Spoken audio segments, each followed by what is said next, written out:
हांगा निर्वाचन मंडली रे राजनीति उष्मता बढ़िया लगुच जी निर्वाचन तारीख पाखे आसूची से उष्मता बढ़िया लगी निहाती भाव में महांगा निर्वाचन मंडली रे अंकित प्रताप जेनार जो भाव में माराथन प्रचार आरंभ हो जाए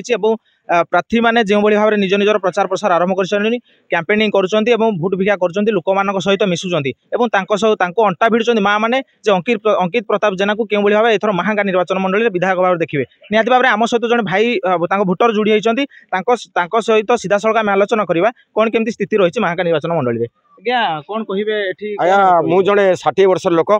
महांगा निर्वाचन मंडली लोक भेड़ा पंचायत लोक विजु जनता दल लोक विजु जनता दल नवीन पंडा को मानसिक चिंता एत देर लोक मुंडे पशिची निश्चिंत करवा आउ मुंडरू काढ़ीदेवार सी संभावना ना से शंकचिन्ह को बा नवीन पंडा को भयभूति करी केन्द्र मंत्री आसी प्रति सप्ताह दी दुईटा मंत्री आसी एटी डेरा पकाउं डेरा पकईले भी किसी तार प्रभाव किसी पड़ो ना ये शंकचिन्हर विजय हम अंकित प्रताप जेनार विजय हम अंशुमन महांतीर विजय हम ये शंकचिन्हर विजय हम से प्रभाव किसी पड़ो ना कि पड़ी ना बुद्धि ग्यारंटी किसी ना बुद्धि ग्यारंटी किसी ना ये नवीन पंडा को प्रिय जनप्रिय लोक संपर्क भल पाइबा मानसिक चिंता एत दर मुंडे पड़ी हुगलिया महांगा ब्लॉक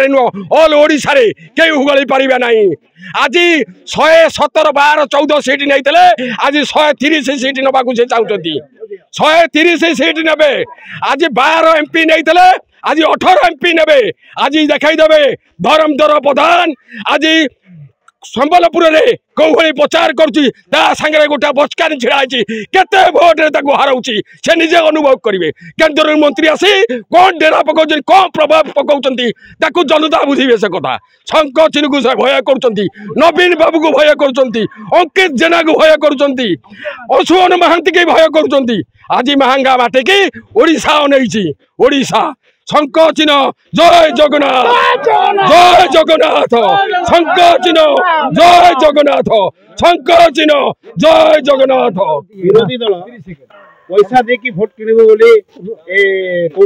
विरोधी दल किसी पैसा दे पारती पैसा देवे लोक मुंडे जो बिछा पड़ी काढ़ी पारे नहीं मानसिक चिंतार दूरे पारे नहीं लोक पैसा अभाव नहीं से पैसा देवे किंतु शंकचिन्ह भोट देवे महांगावासी जानवे 80,000 भोट रे जति न जितबे ताले मते कहिबे 80,000 30,000 जीतिदेले 28,000 जीतिदेले ओडिया 22,000 जीतिदेले एथर 80,000 जीतिबे तांकर महांगारे कैंडिडेट नहीं सरपंच नहीं नवीन नहीं किछि नहीं 64 सरपंच 64 नवीनी महांगा निचंद कलिकी 64 सरपंच नवीनी तांकर जीरो से एते भयालु होउतती से ओडिशा गस्त करतती।